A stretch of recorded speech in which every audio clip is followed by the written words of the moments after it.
Welcome to the Scare Guy Show, everybody, and our second annual hype list of all things Universal Studios Hollywood. We're doing the Hollywood version of Universal Studios Halloween Horror Nights in Hollywood. It's running now through October 31st on select nights. Welcome, everybody. We have a great group tonight. I'm going to just go ahead and say that we are toasting. We are toasting Halloween, right, Katie? Give a toast for us. Katie? What's up? You want to give a toast for us? Oh, yeah. Well, let's just say cheers to spooky season, or the time of year where the people who aren't spooky all year long will accept us at our best, if that makes sense. So. All right. Here we go. Cheers. Cheers. Mink. The Scare Guy happy hour has begun. Woohoo! All right, let's go ahead and start introducing ourselves because we got a lot to talk about tonight. I am excited. Guys, I had people contacting me on social media saying, so are you guys ever going to do another podcast? I'm like, yes, we just took a break. San Diego Comic-Con kind of wore us out. It was exhausting. Okay. Yes, it wore us out. We've done another Scare Guy podcast. We did an interview with the director and stars of a new movie that came out called Good Boy. Very disturbing, but well done movie. It's a Norwegian film. So you got to read it when you go along, but it's great. It's great. Also, Ben, nice Disney Halloween flannel, by the way. Oh, Yeah. nice. I have the same one. It's the only reason I know it's from Disneyland. Skull Mickey ear. Well, Yes. let's introduce ourselves real quick. I'm Jim. I'm one of your horror hosts here, and right next to me is It's me, Katie, Final Girl Katie, ready to kick off this. This is my first Scare Guy of this season. So don't mind my not wearing a horror shirt. I apologize. I went to the Jonas Brothers this weekend, but I'll be back in my horror stuff, Also, I don't think anybody's seen that my sounds pretty haircut, horrible to me anyways. but no one's seen my haircut yet that watches the show. I was about to ask you about that. Yeah. Yeah, so, Kind of Now I got have a shaved Yeah, on like both sides now. like a samurai thing going on. Yeah, it's too bad it's not Ren Fair season because, my That's hair rad. is totally, so. That's super rad. You're punk rock, girl. All right. And it's The hot in other Southern con California. girl, also one of the Scare Guy mainstays. What's up? My name is Danae Sams. I'm a comedian and writer based here in LA, and this is my first con guy show in a while. I'm really excited. Guy. Scare Guy. It's all under the con umbrella, guys. Jim. We have Scare Guy, and I haven't done Jim it just for one in a well while. actually. Well, Anyway, actually, Scare Guy's just the darker, scarier side of the con guy. That's all it is. yes, but I haven't done either in a while, as I was saying. But I'm excited to be here. I am wearing a spooky shirt. Got my rock and roll. Yes. Rock and roll, bones, all of that stuff. I have ranked my haunted houses. I've checked the TikToks, and I'm excited to talk Halloween. And if you guys will give me just 19 seconds, Danae, this is for you. Happy birthday to you. Happy birthday to you. Happy birthday, happy birthday. Happy birthday to you. Birthday to you. But we're going to get to Halloween Horror Nights really quick because we're losing viewers as we prattle on and on. All right. Danae, by the way, Danae's birthday's coming up this weekend. She's having a Dolly Parton themed birthday party. My birthday is in 2.5 weeks. Well, I don't know when it is, but I know when And the my party birthday is. party is. But yes, Dolly Parton. I got to shift from Dolly Parton to Halloween. All right. Ben is anxious to talk. Let's go to him. And we are very, very, very privileged and excited to have a special guest with us tonight. She does make some appearances with us on the Scare Guy from time to time, but she is one of the experts when it comes to horror films. Natalie.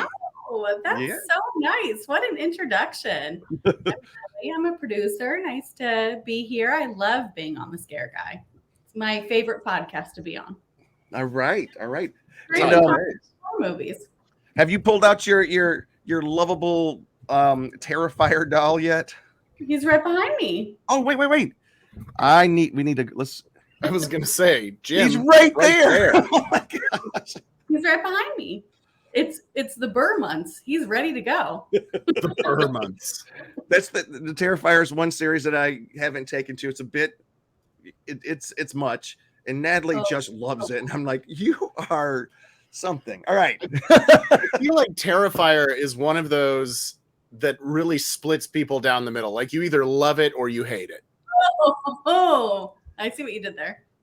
Have you seen it? I don't I've know. seen- Maybe I have. Maybe I haven't. Yes, the splitting down the middle one I saw. That's what kind of like, oh my gosh. Saw. All right, Ben. Hey, everybody. It's me, old buddy Ben. I'm an actor, comedian, sometimes writer, general entertainment industry stuff. So that means I'm not doing much right now. But drunks. Brad. I'm not even. This is cherry Coke. I'm off the sauce for a minute. Blood good. All right, we got that out of the way. All right, real quick, let's just say hello to Lily. Lily, And also hello. Andy, good to Andy, see you. hello. He wishes Danae a happy Aw, thanks, birthday. Andy. Hey, Ben, what's been going on with you real quick before we start? What's been going on? What's been going on? Oh man, whole lot. You of had a really cool something happen recently.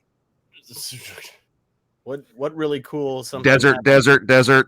Oh no, that's in a couple weeks. I was gonna say, I was that's like, yet.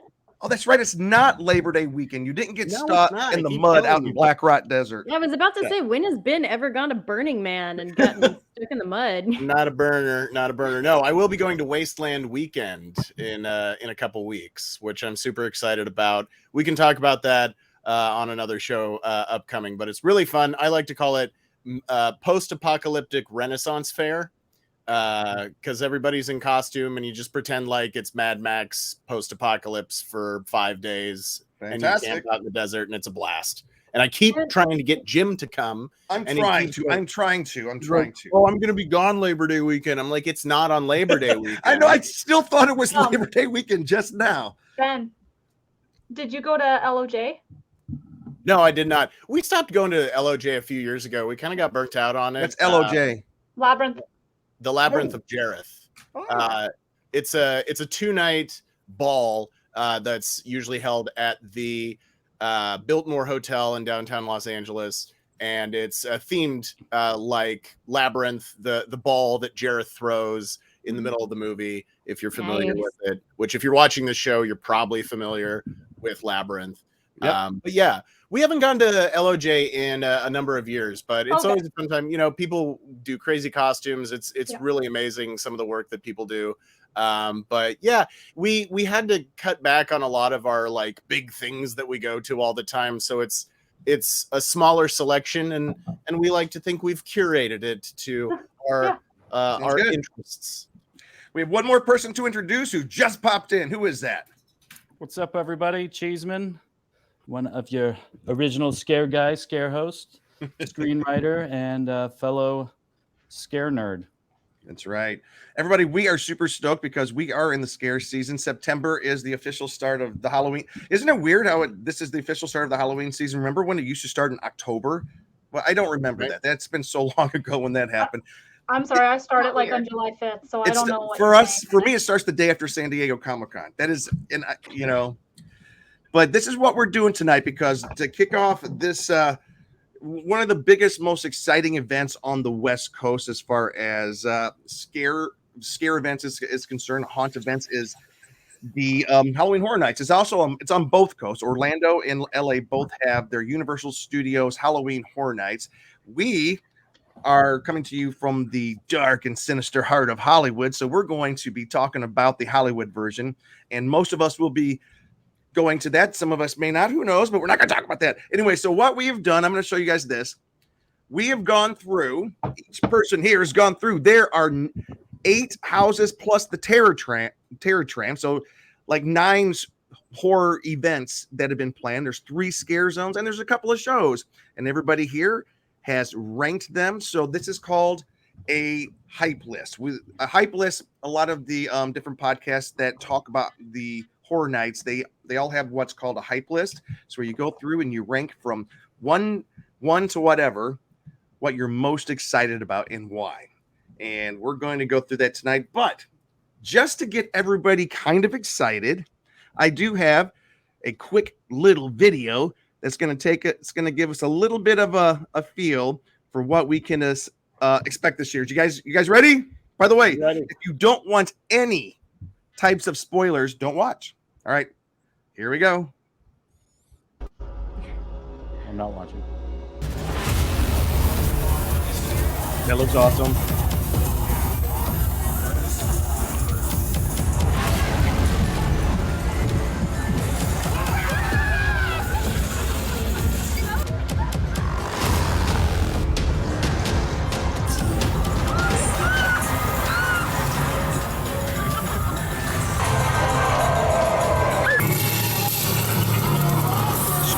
All right, Eddie, Stranger Things.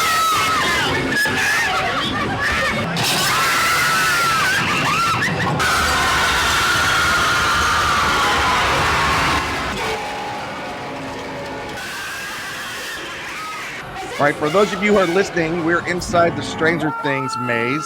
Can you guys hear me, by the way? I can hear you. All right, feel free to comment, guys. I'm gonna turn down the sound a little bit. We won't watch the whole video because it's a little bit lengthy. We'll probably end the show with this, but I mean, the Stranger Things stuff looks really great. it looks It so stinking does. amazing. Okay, we need to like. Okay.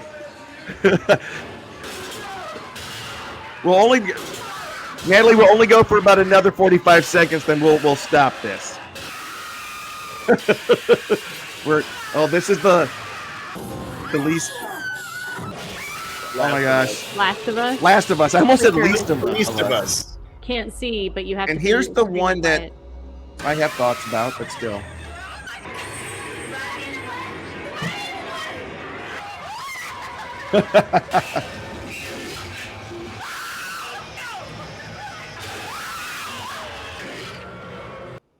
Okay, we're back. That kind of gives us an idea. For those of you who have not been to Halloween Horror Nights, that kind of gives you an idea of a little bit of what you can expect. That did take us kind of inside some of the houses and doing some walkthroughs, more than perhaps what a lot of people were expecting, more than what I was expecting. So what we're going to do is we're going to go ahead and start. And Katie, let me ask you your opinion. We're going to rank the houses, but also the scare zones. But what about the shows? Before the show, you said that the shows were pretty cool. Do we need to rank them or just talk about them real quick? We can just talk about them. All right. So let me see. Do I have the show? No. So do you guys? Let me tell you about the shows. And Katie, I know that you looked at this. The shows we got this year. Blumhouse Behind the Screams. It's an original concept that showcases a selection of Blumhouse horror films, including. And this is what I'm most excited about: the Five Nights at Freddy's and The Exorcist Believer, as well as Megan and the Black Phone. And then the second house is featuring The Purge: Dangerous Waters. It's not a house. It's a show. Yeah. I'm sorry. Yeah. And it's taken over Waterworld. It's a great big Waterworld show. So yes. So can I talk about it? Yes, please. So I didn't know about this until my wonderful former coworkers were posting from previews of The Purge. I had no idea. I didn't see the announcement about them doing a show at Waterworld, but that's massive. Like, to have a stunt show at Horror Nights, I am very excited to see this, especially in the Waterworld set, to see something new at the Waterworld set. I mean, Waterworld is fantastic. It holds up even to this day. There's a reason it's the longest running, live action stunt show.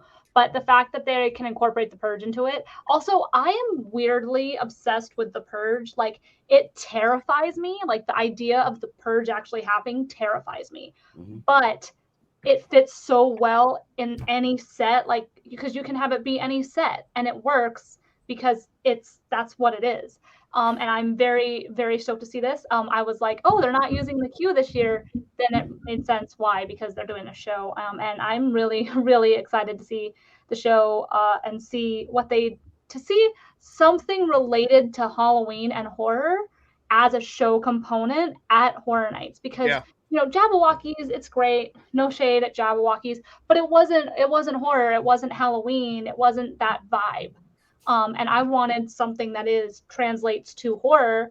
And so that's why I was really excited to hear that they're doing a show that is specific to horror. I never once saw Jabberwockies during Halloween Horror Nights, and I had no interest in it. It just seemed too... I wonder if that was for people who aren't into Halloween and aren't into horror, that it kind of allowed them something to do. But it's maybe cool. Let's be real. Everybody that's going, like, the horror audience and Halloween audience is expanded so much since they started doing this. So I think need to placate anybody that's not interested in going and seeing these mazes or whatever. Let's just give everybody what they want and more of it. And I mean, I like the Jabberwockies, don't get me wrong. I just always wished that they incorporated Halloween into the show when they had the show. That would have made all the difference to me. But the fact that we're doing that, and then, I mean, honestly, I love seeing movie magic, and to bring a Blumhouse behind the Screams thing to Horror Nights to show you a little bit of the movie making process at the entertainment capital of Los Angeles. It's really nice to see them bringing that into it as well and keep that partnership with Blumhouse going, but in a new way, not just doing like another maze like they've been doing for many years now. They are giving us another opportunity, which I like. So. Who here is familiar with the upcoming film Five Nights at Freddy's? I've seen the trailer. It looks horrifying, but it is one of the biggest it's one of the biggest IPs to come through in a long time. Yeah. I'll talk about that when we rank our mazes, okay. But I am absolutely terrified of It's not in one of the mazes, Katie. No. Oh yeah, that's right. They're just doing it there. But I meant like, so I can back out here. No worries. Sorry, y'all. So I am insanely terrified of that movie, but I will see it. Because watching the video game gives me anxiety and stresses me out. So that being said, I will not play the game, but I will see the movie. It will probably give me anxiety, but I'm going to go. Because a lot of people don't realize, like, I don't know, you guys, I don't know how familiar you guys with art, but it is massively popular, especially amongst kids. And this is the 10-year anniversary. This is the 10th anniversary of Last of Us, which is here. And this is the 10th anniversary of Five Nights at Freddy's, which is here, which is interesting how the video games are now becoming a big presence at the event. True. And Five Nights at Freddy's is massively popular amongst young children, which I don't understand. I could never have done that as a kid, but it is massively popular. I can see Natalie would have been doing it as a kid. She would have loved it. It's not. It's going to be terrifying, but also Josh Hutcherson. like, I'm going to go see it. Like for that reason too. So. All right, guys. I just saw the weekend, go ahead. And it really seemed like he phoned it in. I was just like, I don't know. I'm curious to see the movie, but it just. Which one? Five Nights at Freddy's? Yeah. It just in the trailer, it feels really flat. I'm like, I hope you do something more I'm going to see it. Yeah. The concept is so fun, but I was a little disappointed with his performance just in the trailer. That's fair. All right. Yeah, be excited, man. This is fun. So we got 2 shows, Blumhouse Behind the Screams, Exorcist Believer, Five Nights at Freddy's, Megan and the Black Phone will be featured there. And then the second show is The Purge Dangerous Waters, taking over the water show at Universal Studios. That's pretty cool. So those are the 2 shows that are coming. Let's go ahead and jump in. And I'm going to go to Ben for this one.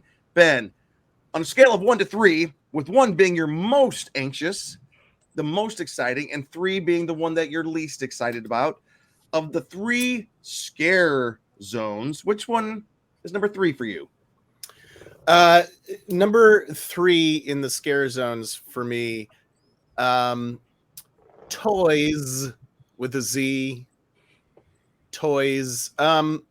Listen, I like scary stuff, but I'm like, come on, like Toys. Like, I mean, it's gonna be scary, I'm sure, but I'm just like, let Toys be toys. Like, don't make them scary and dangerous. Like, when I want scary, I want supernatural. I want, and I'll cover that when we talk about the other 2 here. But you know, when I want scary, I want vampires. I want something that's, you know, like possessed toys. It's why it's also, I'll talk about Chucky. I'm not super stoked on Chucky. It's just not my thing. I'm not a big Chucky guy. So, you know, like possessed toys and stuff like that, not my wheelhouse. I know tons of people love it. No hate whatsoever. It's just sounds like you might be scared of toys. No, I'm not scared of toys. I've got plenty of them in here. Do my American Girl dolls bother you, Ben? Yeah, do those bother you? No, see, dolls are supernatural. But my Boba Fett Slave 1 and Batman over here, I'm not scared of those guys. Tanae, what's number 3 for you? So number 3 for me, I was actually thinking like I'm gonna butcher this, apologies, but the El Terror de las Momias, Okay. because mummies don't really scare me. When I was 7, I saw the 1999 film The Mummy, starring Brendan Fraser for the first time, and I can still quote every line from that movie because I love it. So like mummies for me, I'm just like excited and reminiscing on childlike wonder.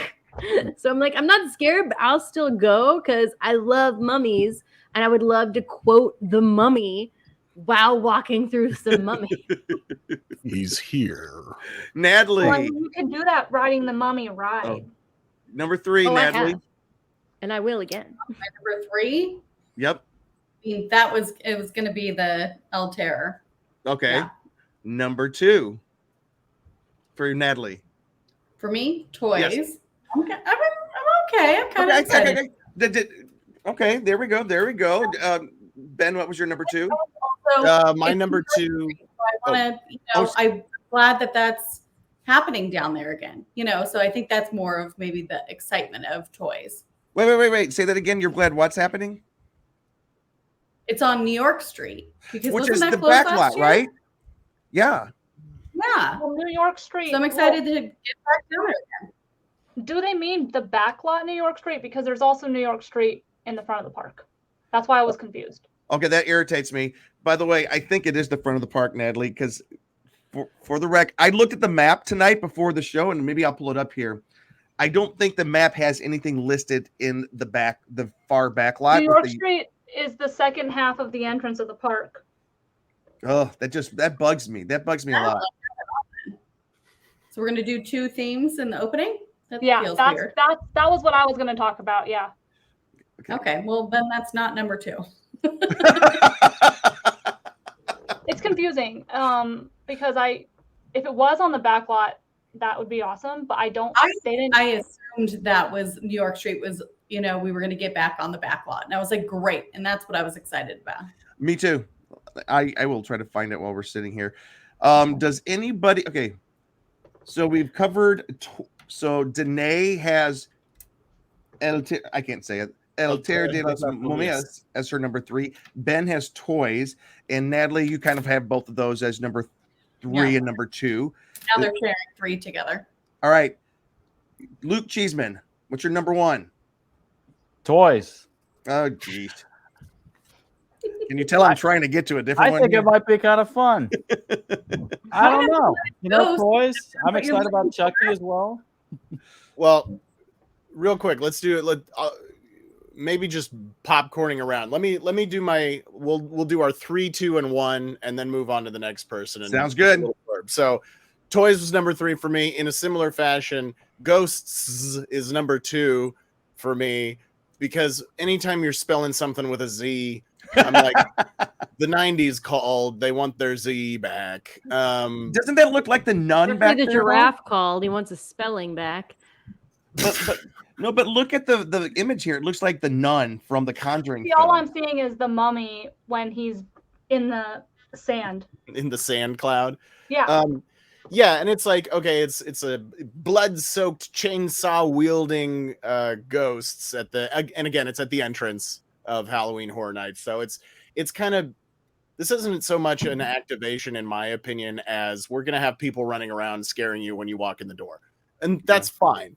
But I do like the concept of the El Terror de las Momias, because I like mummies, like that's a real thing, and they're kind of creepy. And these aren't Egyptian mummies; these are like Latin American mummies, which is like a whole other ball game. And it's like, I don't know, there's a lot of creep to dig in on there, and dig in, pun intended, I guess, unintentionally, but.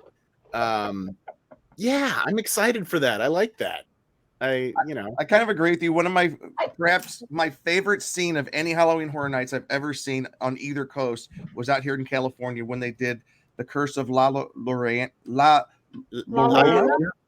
The final scene when I walked in and this giant demon witch ghost was eating somebody off of their bed and swallowing them.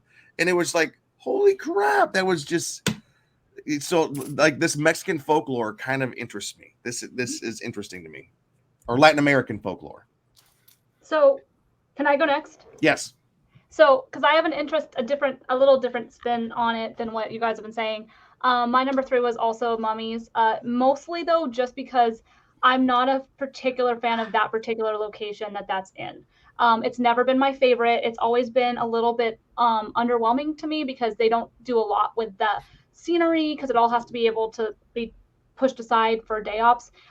So the whole setting of that it kind of takes me out of it a little bit. Yeah. And it's right after the maze. So to me, it kind of just feels like an extension of the maze, which isn't a bad thing. It's just always been kind of like my least favorite scare zone, aside from Tunnel. Tunnel's the worst, but that one's my least favorite. And then I did Toys second, because I love Krampus, and it's kind of reminding me of like a Krampus vibe where the toys are all kind of possessed and everything. So that's why I put Toys second, because of my love of like kind of that, and it's creepy, and I'm curious to see what they do with it, because it could be really good, it could be mediocre. It just depends on how they execute it. My first would be Ghosts, just because my heart has a special love for Scare Zone 1. When you first come into the park with the chainsaws, and they're known, the chainsaws are known. That's what makes Universal, like, puts them in a different place than other scares in the area. So Scare Zone 1 always kind of has a special place in my heart to see what they do with it.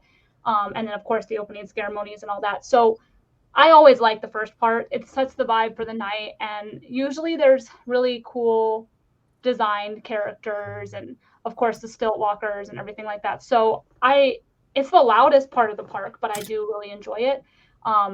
They seem a little bit, aside from that though, like Ghosts, Toys, and Mummies, it does seem kind of a little bit generic though. Yeah. That's my one thing.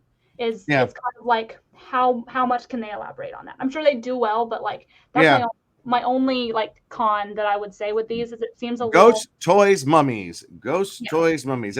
I mean, I'm sure we'll all. The Ghost description too is everything they've had in the past. I'm saying this is my number 1, and that's because as much fun as I have every year going and the entire evening, the first 5 minutes is always the most fun I have. Like that energy and vibe and excitement I feel walking into there, nothing matches that ever. And so you could put anything in there. I'm gonna love it. That's the thing I'm gonna be most excited by. It's like I'm here. It's this time of year. Nothing gets me more excited than that. It puts you in the like Halloween, like it's Halloween, like spooky season. Yeah. So. Okay, if I can make this work, share. I'm trying to do it. Trying to make it work. Can you guys see my screen? Nope. No. Oh, I guess it didn't work. So. I love that you just said no. So let me do it one more time. Share the screen, Chrome tab, entire window. I'm having flashbacks to early lockdown. Can you? Yep. Wait. Well, nope. Wait. Can you see this? Oh my goodness! What is that horrifying thing? Wait. I can't see anything except for the map. Are you guys looking at the map? No, we're looking at our YouTube broadcast. Show. I'm gonna stop this. This is ridiculous. Hey. That looks terrible. Yeah, it does. Okay, stop sharing. Okay, I'll learn how to do that. I have the map pulled up on my computer, and I was trying to share it, but I guess it's not going. All right, we're gonna hop into.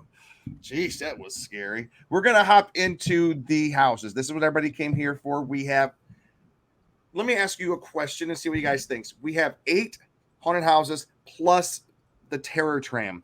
Do we go 1 through 9, or is the Terror Tram separate? You tell me. I think it counts. Good, because it takes up time. How about we say the 9 things that take up time that scare you? Okay. All right. So I have a question though. What if we just go by maze and then we say where it is on our list? Ooh. That's a good idea, Katie. Yeah, so that we can kind of hear where everybody is feeling on that particular maze. I like That's a great idea. I think it's a fantastic idea. All right. Which one are we starting with? Okay, we will start Tell you what, I'll give the description of the maze, and then we will go around and let me know. So, number 1 on the list, The Last of Us. So, The Last of Us lets guests step into the world of Naughty Dog and PlayStation's award-winning post-pandemic video game as they venture alongside Joel and Ellie through an overgrown Pittsburgh and survive against clickers, humans, and more. So, let's start with this one. Cheeseman, where did this... Oh, wait. Katie. Katie's right next to me. Let's start with Katie. This one's 1.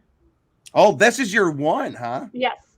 Because first, it's never been done before. Yes, they've done zombies, but they have not done The Last of Us, so it is a new maze for this year. Which you will hear me repeat multiple times in this as to new versus not new. So Last of Us, also I rage quit the video game. Literally rage quit it. And have not picked it back up again. But I know I didn't see the show because I just never got around to it. And also I was like, will I ever finish the game? Do I want to watch the show? It's a big battle, but I think it's a good mix because I feel like you have to be careful with zombie-esque content now because people it is kind of oversaturated, but it is new and I'm very excited about it. And the game is wildly popular. And then the show just came out. So I think it's a good timing for it. It's very popular right now. And I've heard good things so far from what I've seen kind of on TikTok and stuff. So I'm most excited about this one. All right. Cheeseman. Because I haven't really seen it yet, and I need to. I would actually really like to see it. I put it at 7 just because, not because I think it's bad or any kind of. I just haven't seen it yet, so I wasn't as excited about that as other things because I just haven't seen the show yet. But I do want to see it and check that out, and then I'm sure it would jump up a lot higher on mine. Natalie, I got to know why you're shaking your head. Because I'm an idiot and I haven't seen it. That's my number 1, and the show is phenomenal. I'm not a gamer. I don't play the game. I was very much like, who needs another zombie show? We do. It's fantastic. And it's I mean, so the casting is... Yeah. Oh, yeah. So I can't wait. I really want to see. It's new content. I'm really excited to see what the maze is going to be. Danae. Yeah, it was number 4 for me. Natalie, we've had like the same answer on so many things already. I feel like we're just gonna line right up because I am also not a gamer, but I loved the show because who doesn't love Pedro Pascal? And yeah, I'm excited for it, but I'm more excited for a few other things that we'll get to. But shoot. Yeah, number 4 for me. And I think it'll be fun. Can I say something? I don't know if it matters or not, but the house is not based on the TV show. It's based on the video game, which is a big difference. That Well, tracks. not much of a difference. I noticed that in the artwork. Yeah. I was okay. So No. this is gonna be the game. Okay, then number 8. Then I'm just kidding. No. Kidding. I'm terrified to see certain characters in that house. Katie, can I ask you how much does the TV show and the video game align with each other? Are they pretty similar? I've heard they're pretty close from what I've heard. Because most of the time when you have a live action adaptation of a video game, it's night and day. Usually people don't like the live action adaptation. But everybody I know who played the game did enjoy the show as far as I know. All right, Ben. So this one comes with a caveat. So I have this one, same as Luke, listed at number 7. And that is because I started playing the game a long time ago and I never really got into it. I think I don't have a lot of time to play a lot of video games. So, I have a copy of Skyrim that I have never touched. So there's that. And then when the show came out, obviously, like my wife and I knew everybody was talking about it. It's a masterpiece of a television show. And we were like, that is fantastic. And I'm sure it is. But we're kind of tired of shows where you're like, I'm sad after the end of each episode. Like just devastatingly sad at the end of every episode. That's and fair. We knew this, despite it being an amazing television show, was going to be one of those shows where we're sad after every episode. And so we didn't start watching it because we knew that was going to be the case. So having very, very limited experience with The Last of Us, being aware that it's amazing, I can't get super excited about it just because I don't have that connection to it. You might leave the maze sad, and I don't want that to happen to you. Natalie, We'll just real find quick, Natalie, what do you think about the statement about feeling sad at the end of every episode?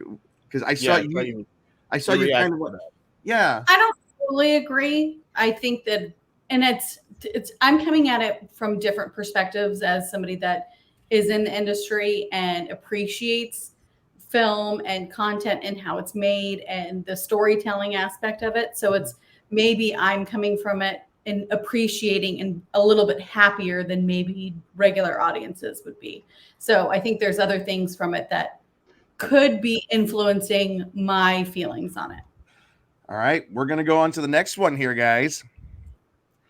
Evil Dead Rise brings guests to a new twisted tale in the Evil Dead franchise based on New Line Cinema's 2023 film that was just released this past year.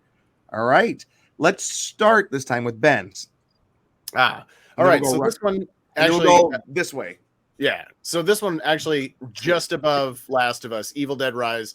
I didn't see the movie. My wife did. I love the Evil Dead franchise.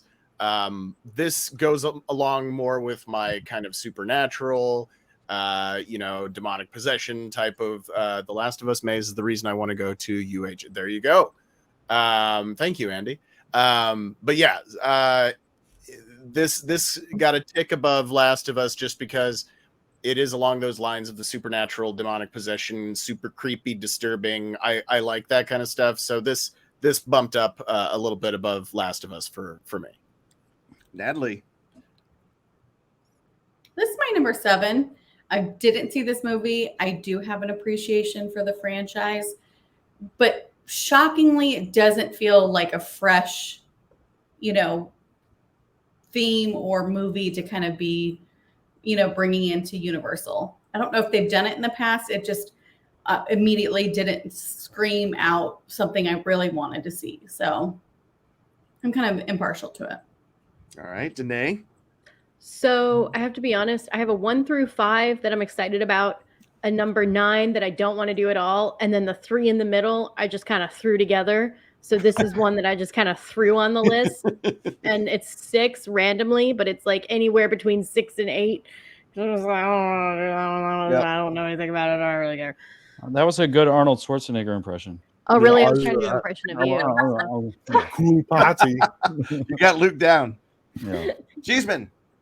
I was 6 as well. So yeah, I would be more excited if it was kind of more the past, like Evil Dead kind of stuff. Again, like Natalie, I didn't see this one yet, so I can't really say a whole lot. But I, again, like her, respect, the franchise and all that. So yeah, I'm definitely interested in this one. But yeah, it's kind of more. There's more stuff I'm more excited about. I think that's the danger that Universal's great at taking IP and make it great mazes and great haunted houses. But the danger is when they have something so contemporary and so like of the now that people just don't know yet. And there's some other houses in here that I feel that way about, but I won't jump into that right now. All right, Katie.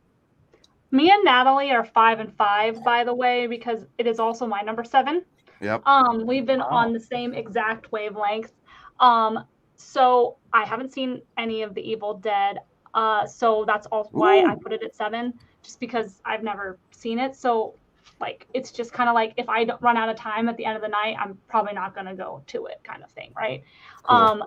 They did Ash versus the Evil Dead, but I don't know if they've done Evil Dead, but they did do Ash because that was when, like a few years back. I encourage you to see Evil Dead Part 2 if you ever get a chance. Masterpiece.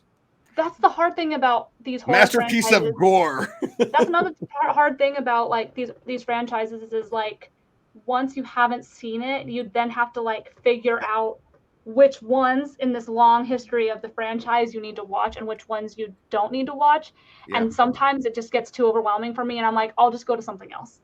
So, but also that's why I put it at 7. But it could kind of like what Danae said, the bottom like 3 of my list could kind of just be interchangeable. Mm-hmm. So, all right.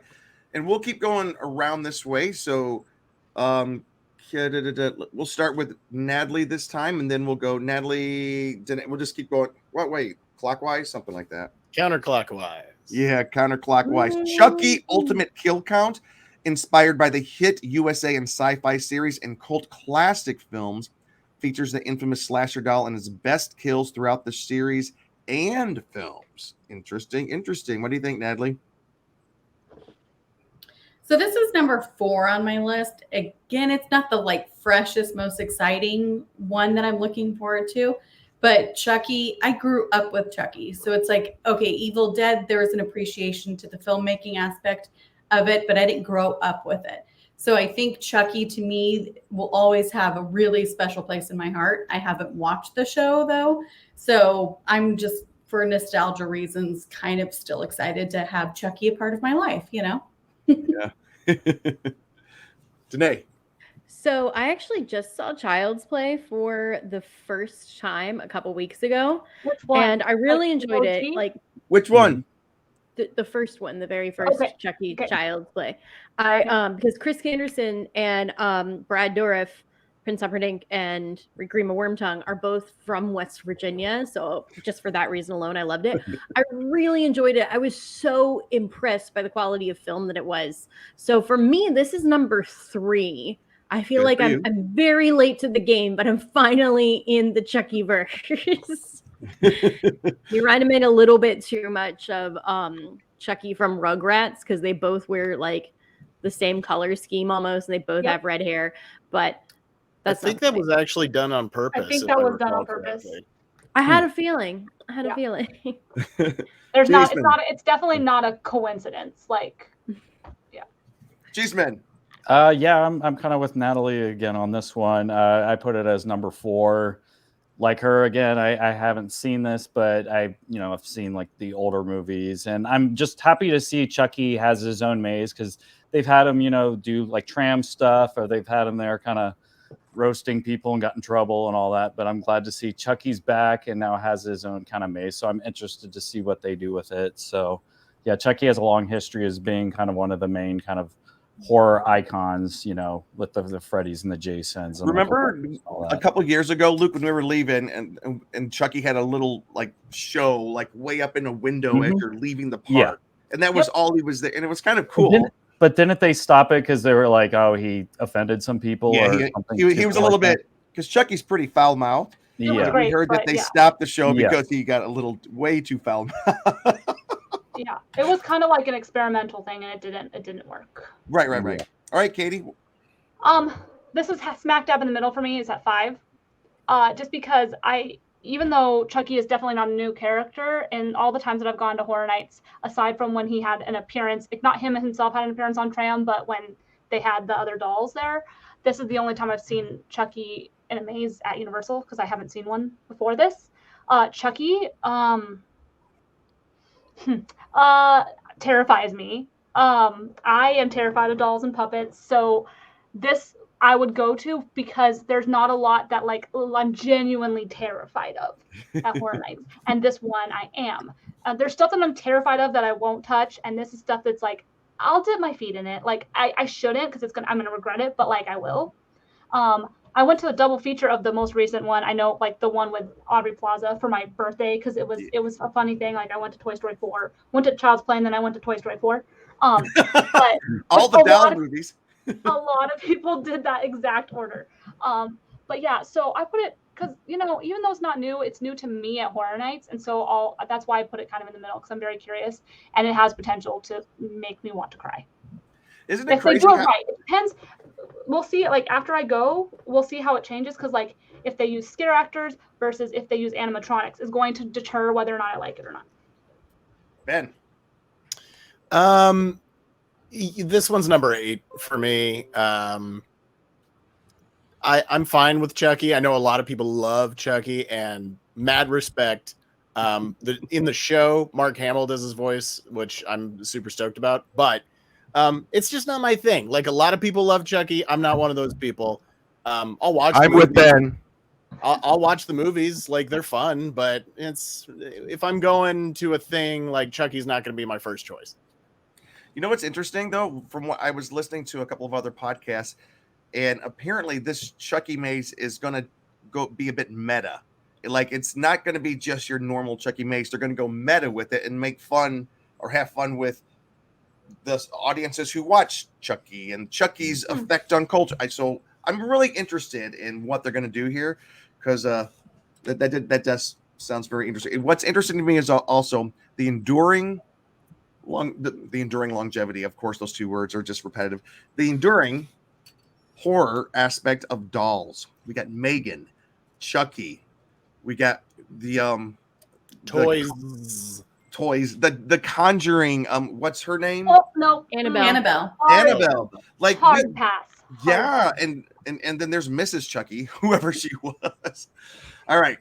So Mrs. Chucky. So who started that time? That round? That was Natalie started that one. Now So Danae. we'll jump Natalie to started. Danae Okay, Danae. So you get the next one, which Go. is Holidays in Hell. Let me see. Holidays in Hell takes visitors on a petrifying trip through a series of psychotic seasonal celebrations. Oh yeah, this was another like throwaway. I just kind of threw it on the list towards the end because I don't care. Pass. I think they did this one last year, Was it last year? Or it might have been a few years ago. or maybe it was a couple years ago. Mhm. Cheeseman. The Holidays in Hell. Yeah, I did that one as number 5. I just like the different variations. I love how like you can go from one place to another. How they, it was cool before when I saw it, and how they did, all these different holidays and the characters and the costumes, and just going from set to set, and it not all having kind of the same feel, but each room kind of having its own unique vibe. So that's why I placed that high. Cool. Katie.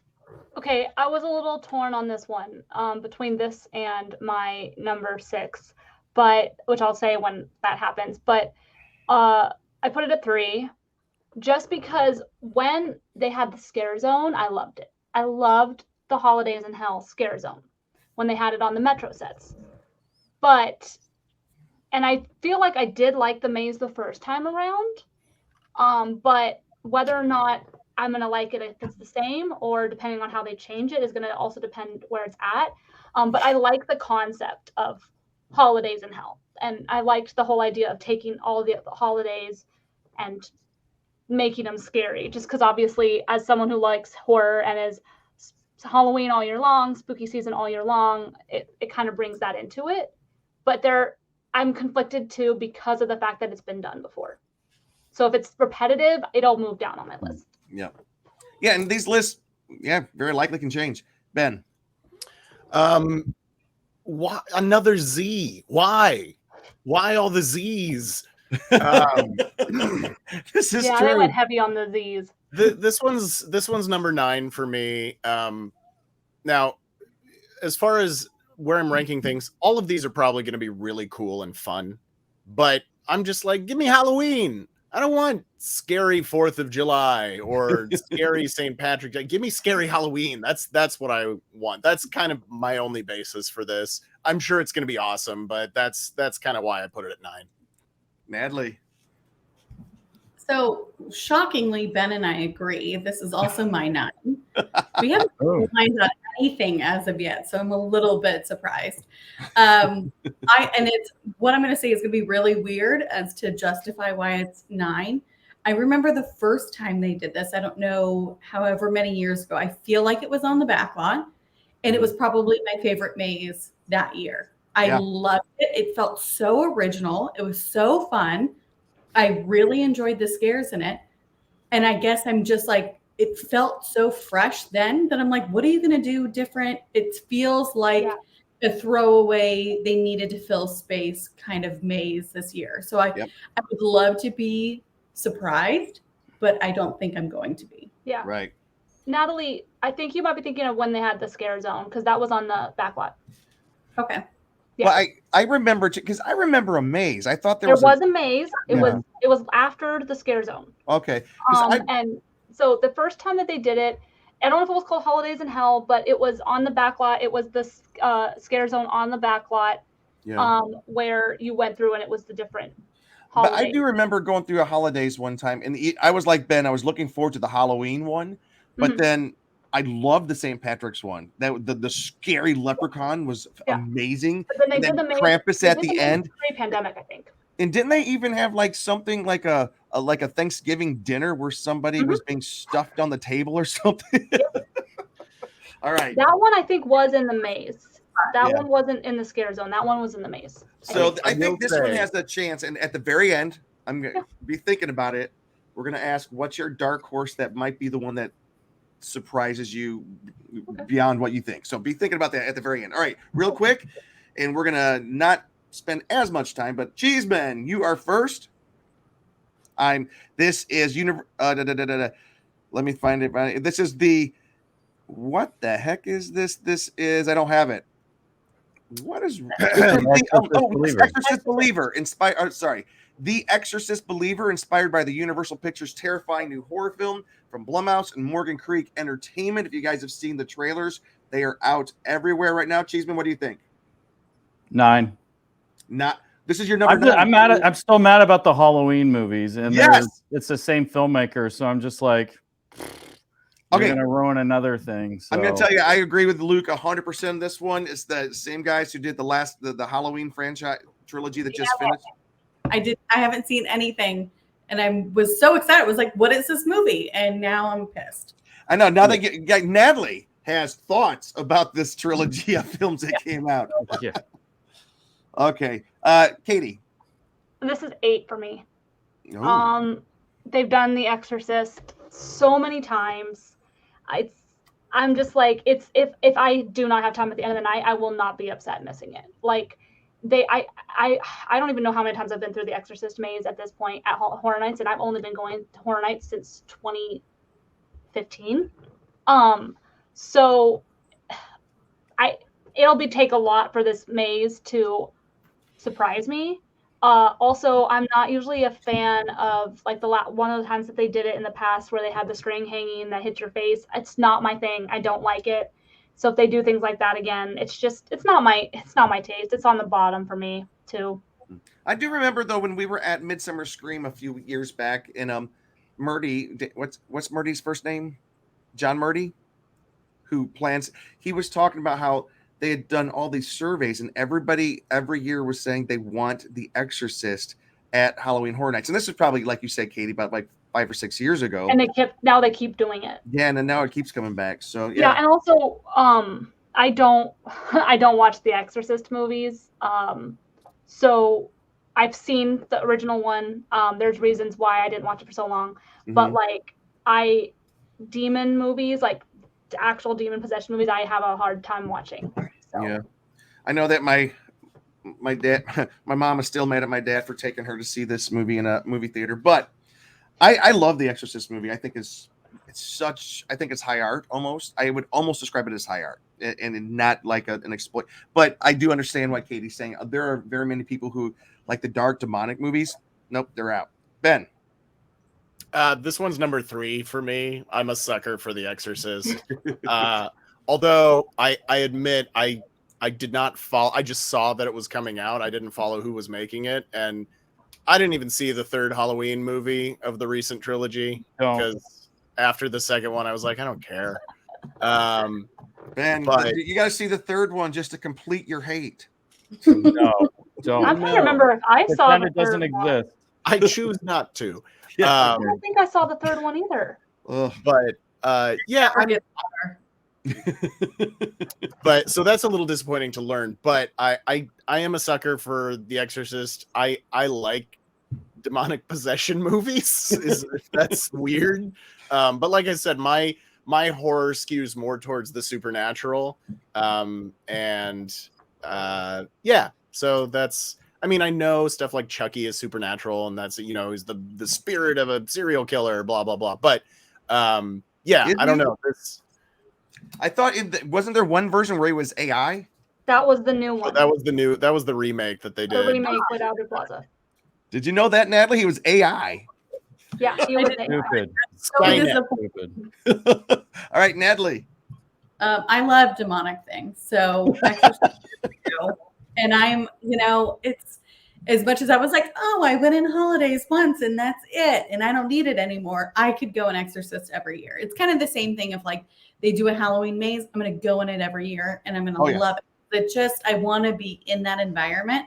So one, I didn't even know this movie was coming out, and I just saw a billboard of it, and I was like, "What is this?" So, I'll probably see the movie. I'm excited for the maze. I'm happy to be in there with the little doll that sits up really fast and is vomiting green stuff. It's great. Get me in there as much as possible. What was your rank on that, Natalie? 2. 2. All right. So Natalie's 1 is Last of Us. 2 is Exorcist. What Exorcist something?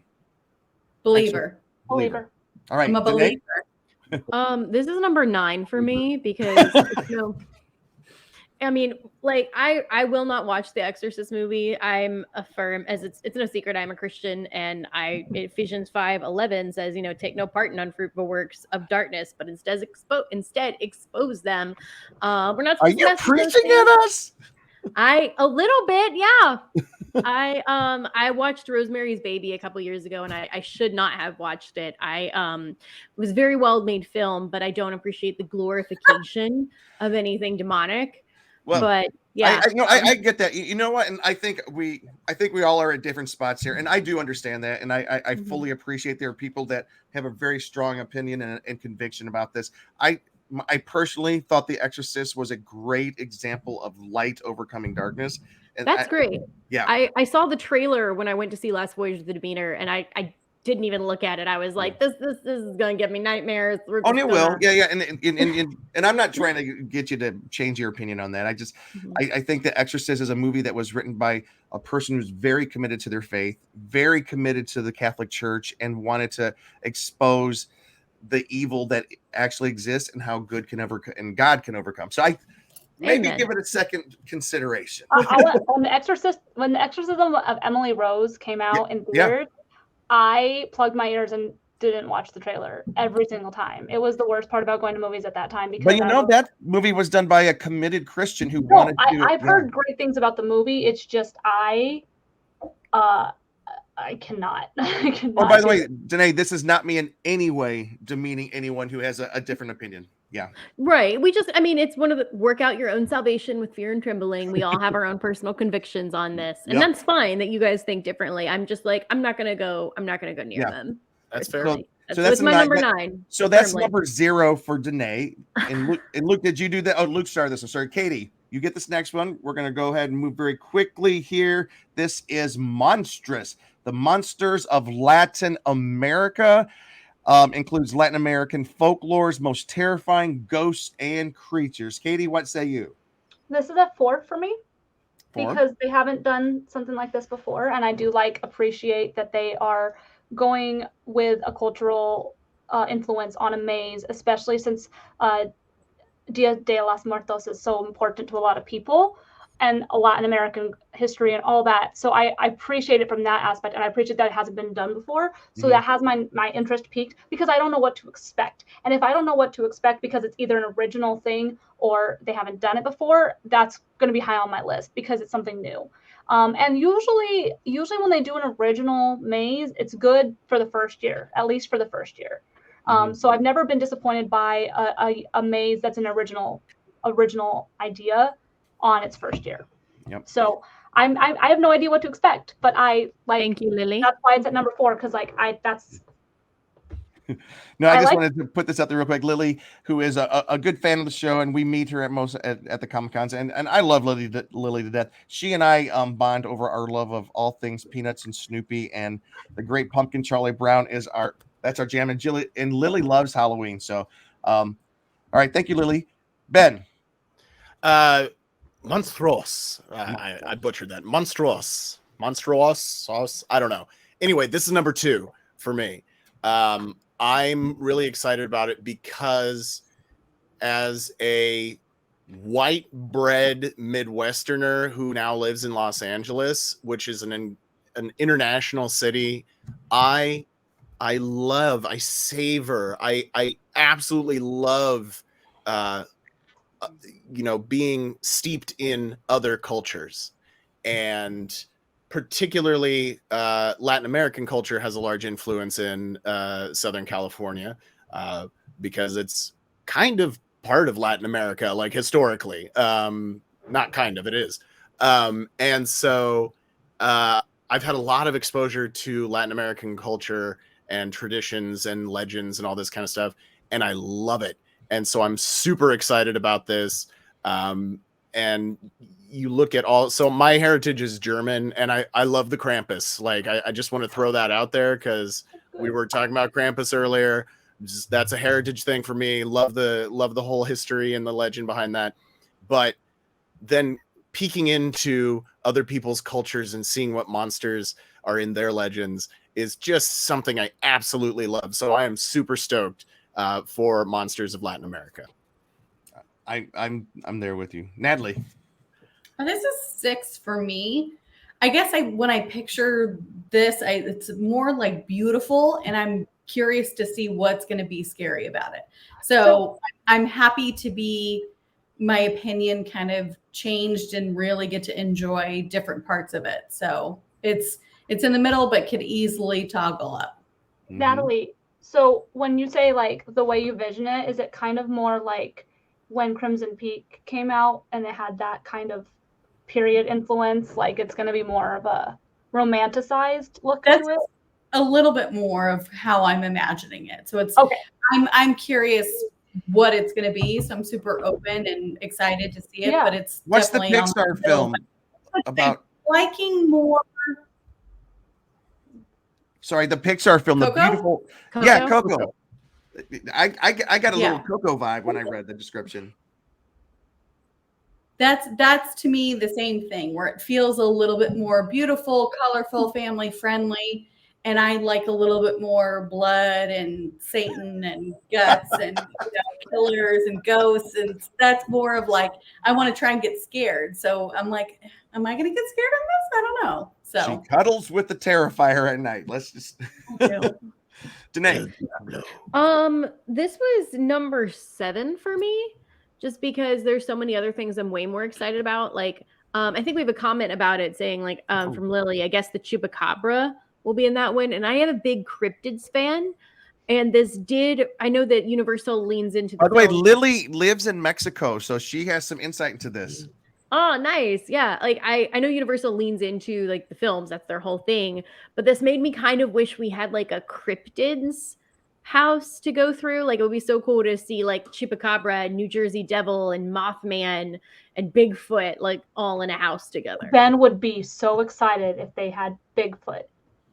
No, me too. My dream, all right, I'm giving it away, is to write on a Bigfoot movie. I love Bigfoot so much.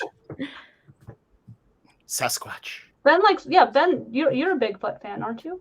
I believe in Bigfoot. Yeah. I believe that Bigfoot exists. I remember you mentioned it like a long time ago on the show. Yep. I don't believe in a lot of things like that, but Bigfoot, I'm like, that's plausible. We're gonna have a Bigfoot specific show. This is awesome. We got to. I have so many things I want to say right now. Keep going, Danae. Did we interrupt? We interrupted you. I mean, just like a cryptids house with, Chupacabra, New Jersey Devil, Bigfoot, Mothman. Again, shout out West Virginia. And then maybe even like Nessie, Loch Ness Monster, because that's technically another cryptid. I think you could do Universal. You could do so much with a house with all these things in it. If we're gonna veer away from just making films. You know that the world's largest. The world's most expansive, largest search for Nessie is ongoing right now. Mm-hmm. I have heard that. Yeah. By the way, also, I'm just going to throw this in here. Señora de la Santa Muerta. Do you guys ever? When I first moved to town, there were a lot of the Hispanic, Latin American pharmacies in town, and if you would go to the back of them, they had like an altar where you could pray in front of, it's the Santa Muerta, which is basically, for us, it looks like the Grim Reaper, but it's the saint of the underclass, the saint of, I don't know a lot about it, even though I did write a script where she came and killed people. It was awesome, but she was defending the underdogs. I just want you to know that. It literally translates as Saint Death. Yeah. And a lot of them, a lot of the altars and the murals look like the Virgin Mary, except she's a skeleton. Right. And I don't know why you guys know I'm a believing, practicing Christian as well, but I love that stuff.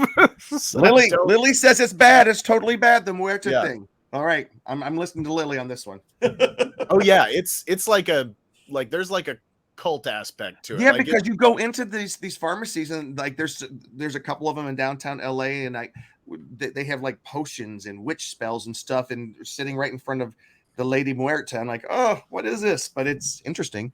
oh yeah, Luke, I don't did you go touch yet? it. I don't touch it. I just like the imagery. Yeah, Luke, did you go yet? I didn't.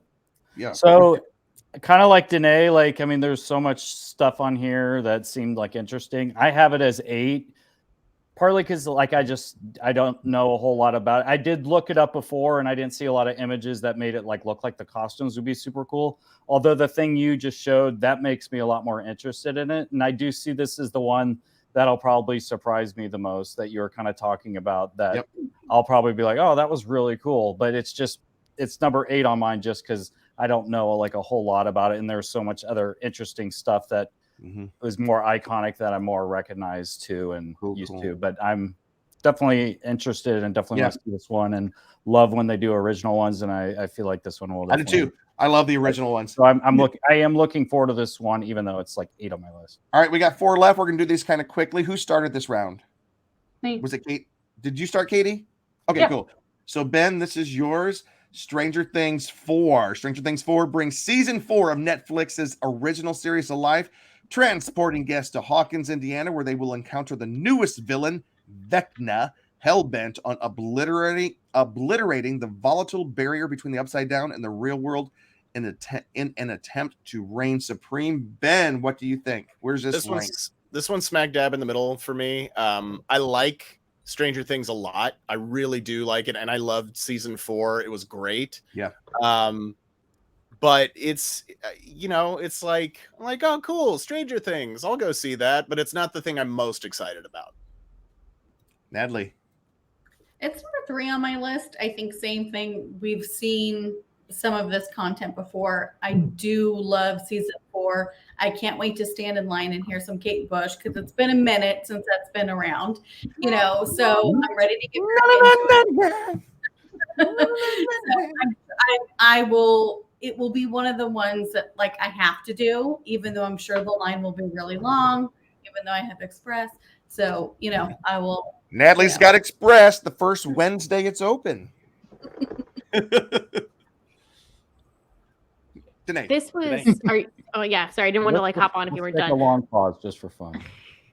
This was my number 1 because I'm a huge Stranger Things fan, and if you guys follow us, you know that right after the season aired, my brother and I, the Samblings, we did a Stranger Things episode covering it.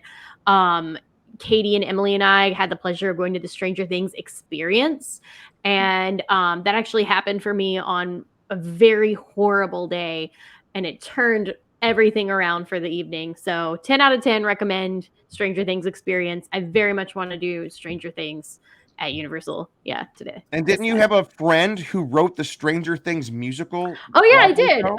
That it actually, I think it is just wrapped off Broadway, but Stranger Sings, the parody musical written by my friend from college, Jonathan Hogue. It is excellent. It's all on Spotify and I think anywhere else that you stream music if you want to take a listen to it. And it is so much fun because it comes from a fan base that loves Stranger Things, but also knows how to write like comedy and fun musicals. Yep. So definitely recommend Stranger Things. Cool. Cheeseman.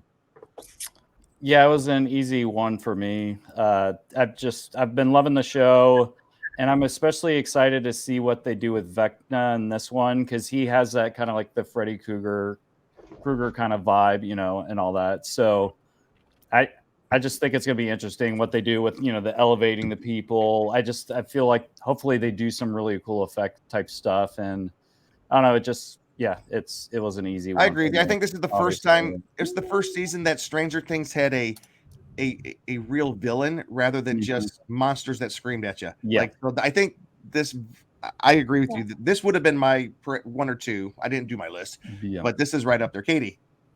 Okay. So there's a this is it, but to this one. I have it 2. Love Stranger Things. The first time that they did the maze, loved it. The second time I did not. This time I did really enjoy season 4. The bad thing is that because we went to the Stranger Things experience, which was so well produced, such a cool experience with just really immersive, it's going to be really hard to not compare it to that. But also this maze has the biggest probability of being a disappointment to me. Because set deck wise, it's beautiful. It's on a soundstage. They can do more. So like, as far as the visuals go, it'll be great. But as far as the actual experience in the past, I didn't know if it was worth the long wait, because it's one of the longest lines. Yep. So I have hopes for it and I like it, but there's a lot of ways that it could possibly not be worth it to me. All right. So yeah. So it's number 2 for you, right? Is that what you said? Yes, it is, but it has potential to end up being at the bottom.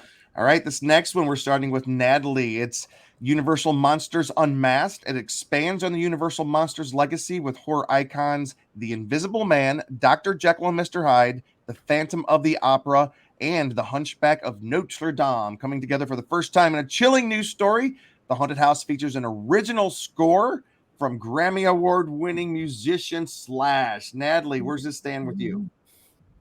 I mean, I feel like a party pooper. It's going to be an 8. It just, I don't know. I really enjoyed the that hurt me. Oh, that hurt me. Like, I don't know. Like, I feel like last year it didn't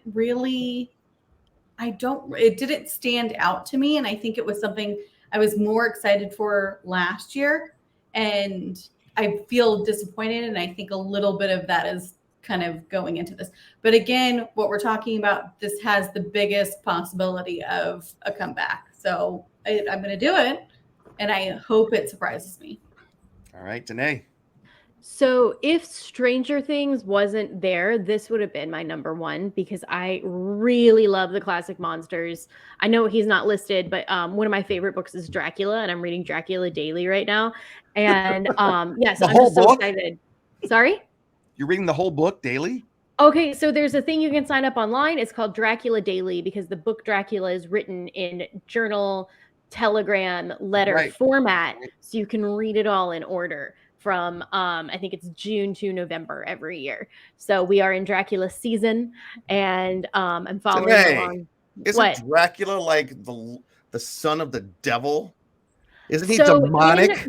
In the Bram Stoker's Dracula, yes, they did go that route. Yes. If you read the original book, he is truly just a monster. Yeah. It is a monster that has like a humanoid form is the thing. And he is Danae, I couldn't resist, you know. I know, but I'm also, well, actually, all the time. But yeah, I'm really excited for this. I wish we had another round of Universal monster movies. I know they tried and then they failed and they stopped. They're coming back. They're building the Universal Monster Land in Florida as part of Epic World's Universal Studios. Nice. So I think we're going to get these movies. All right, Cheeseman. I hope so. Yeah, I put this kind of as an easy 2 as well. I mean, being Universal and having something that feels definitely Universal as, you know, the Universal classic monsters, I just feel it's a necessity to have there. I don't like how much they like alter the appearance type stuff. I mean, it's kind of fun how they reinvent the looks, but I kind of wish, you know, they'd have a little more of that similar to what we're used to with classic stuff. I like when they do with these two, they usually do like the double jump scares where one thing jumps out at you and then you're and then on the other side another one of the characters jumps out, like I think they did with like the Wolfman and Frankenstein or something like that in the past. So, and I just love that Slash does the score for these. You know, it's always really cool to like hear what he does with them, and then you're walking out and it's just blasting through like the walkway areas. So I doubt it will be like super scary, but it'll be fun. And I think like the design and stuff like that and being part of the Universal property, hopefully they invested the time into it. All right, Katie. So earlier I mentioned that Holidays in Hell and my number 6 could possibly switch. That my number 6 is Universal Monsters. The first year they had it, it being a new idea, original concept, I thought it was amazing. Like Natalie, the second time they did it, it just didn't have that same magic that it had the first time they did it.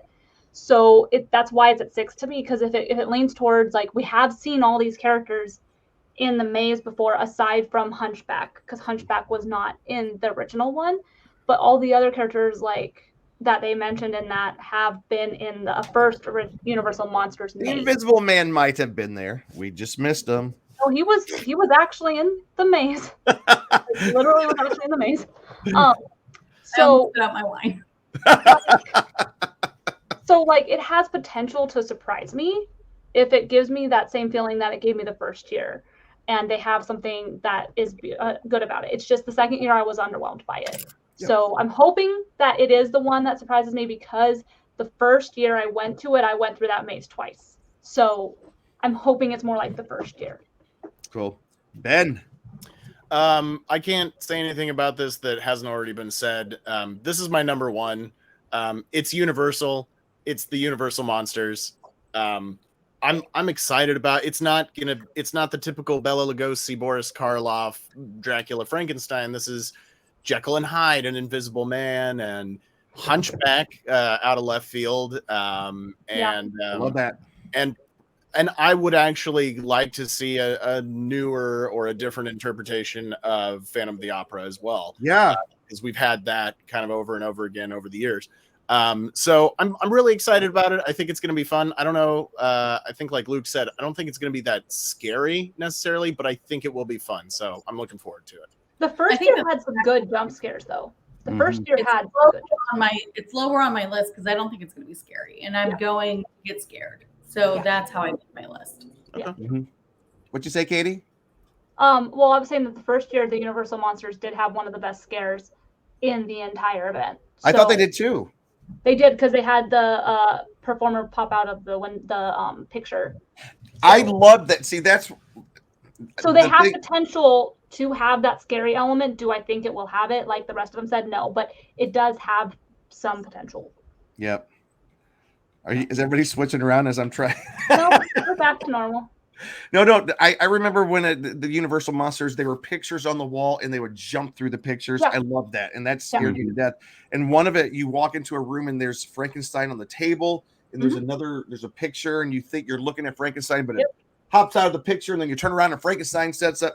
It was great. It was good. But like it might, by the way, I love the Universal Monsters.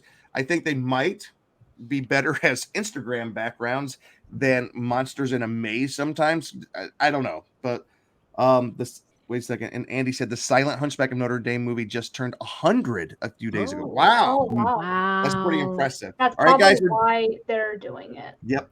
We are down to our final one. And wait, who started that one? Natalie started, right? Natalie did. Okay, so Danae, you are going to be our final one.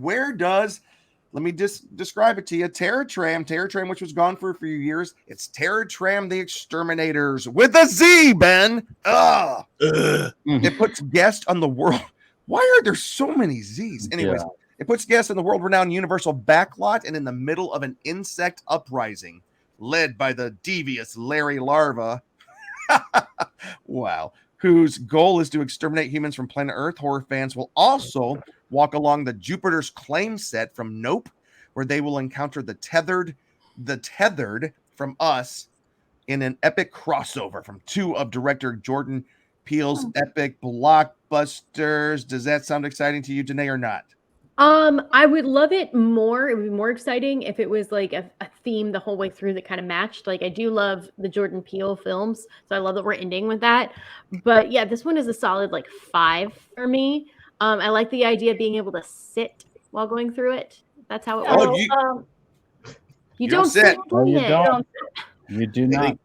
You sit I for haven't about done the 5 Terror minutes. Tram, so I didn't know that. Oh, I gotta walk.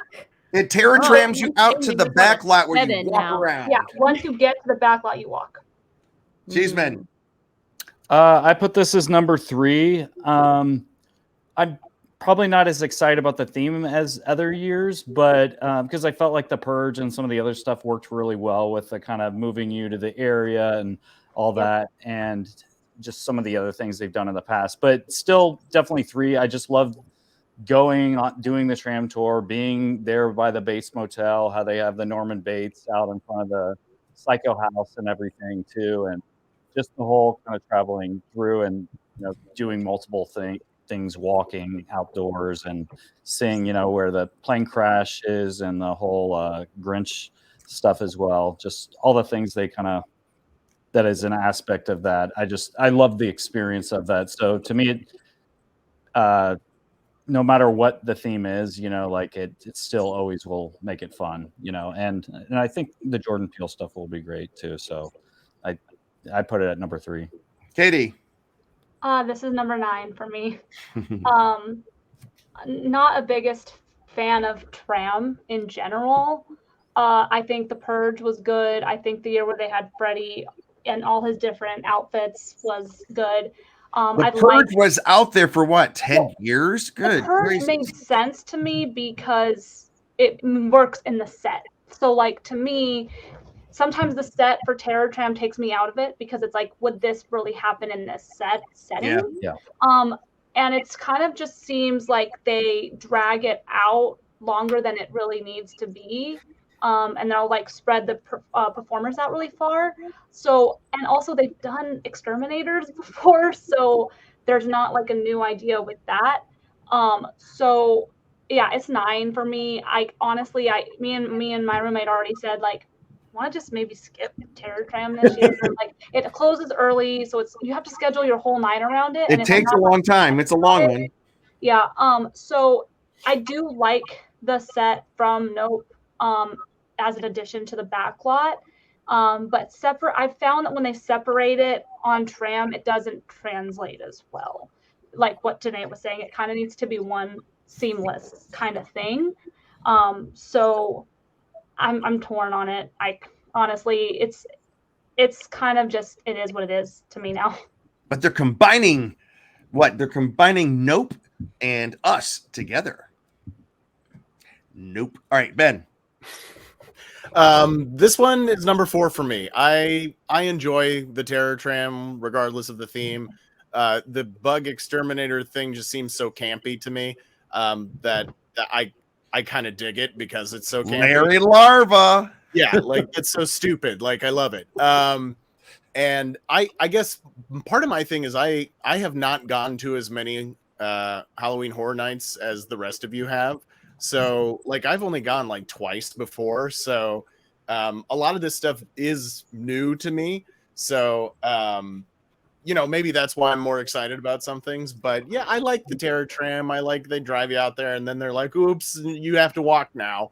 And then, you can go through the crashed airplane and all that stuff. And then the addition of the Jordan Peele stuff just seems really fun to me, and that's super creepy stuff too. So yeah. I'm excited about it. So number 4. Don't they still have like the Grinch That Stole Christmas set back there? No, it got taken out as far as I know.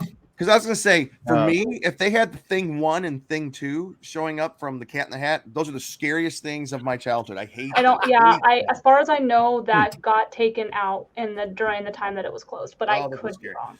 All right, Natalie, bring us home. So this is number 5. I will say this is a hard one for me to put at 5 because I always like the Terror Tram.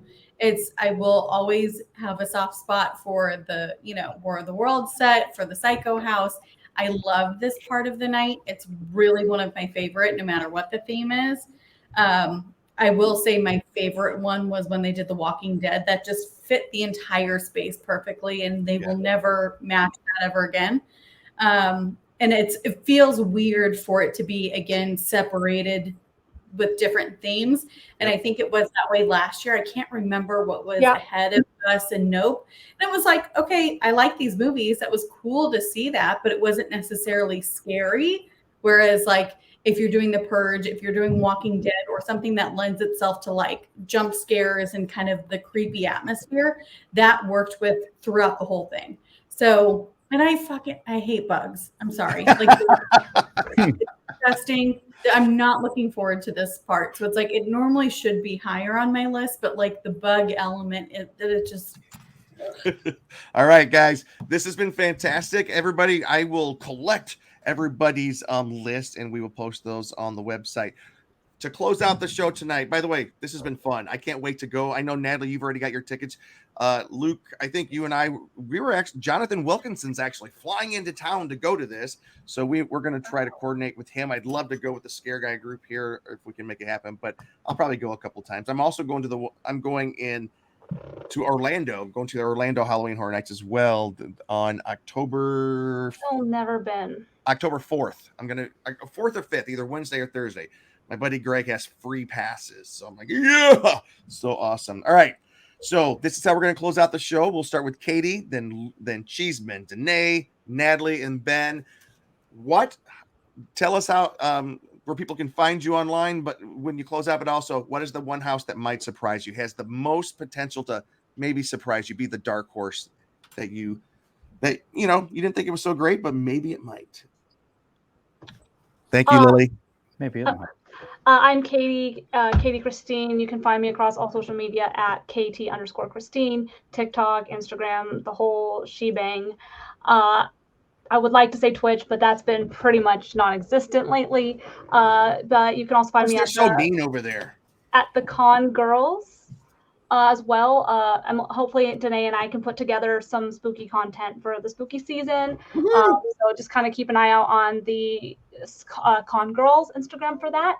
And I kind of said it. Universal Monsters has the potential to bring itself really far back up on that list if it's done right, and Chucky. So. Cheeseman. You can find me on Instagram and Twitter at CheeseOnCouch, and also the scareguy.com. And I did mention mine before, the Monsters of Latin America. I feel like that'll be the one to surprise me the most, because I just don't know what to expect. And I just saw a couple of the kind of the monster creature things. So it'll be interesting with the set design and the characters and how they do that whole thing and incorporate the music. And it sounds like there's some food themes going on as well with that. So that'll be interesting too. For the record, I didn't do my hype list, but if my number one would have been the Monsters of Latin America, that's the one I'm most looking forward to. So, all right, Danae. You can find me on TikTok at Danae Sams right here. I don't know what I'll be most surprised for. I think it'll be fun. If I'm hanging out with you guys, I know it's going to be a great time. That's awesome. Natalie. You can find me at Natalie Michelli. I pretty much only do Instagram, and that's kind of every once in a while. And I don't really do anything else.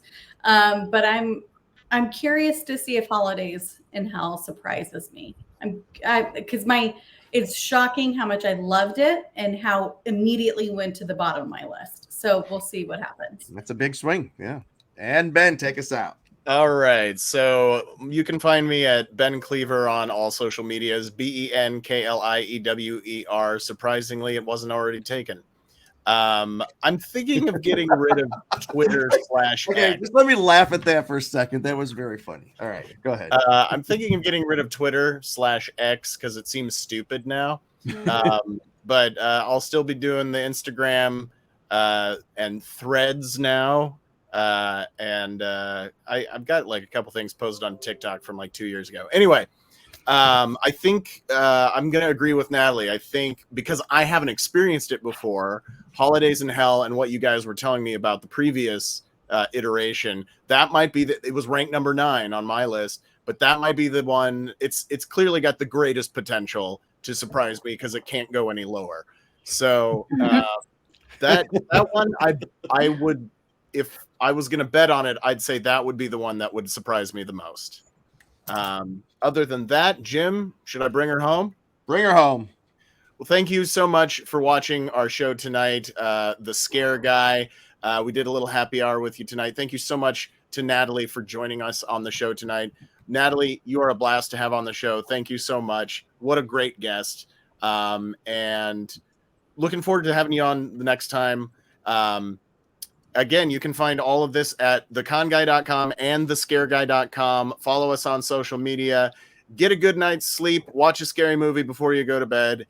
And remember, everyone, the reason I'm drinking out of this red cup is because whenever Ben Cleaver shows up, it's always a party. Have a good one. All right.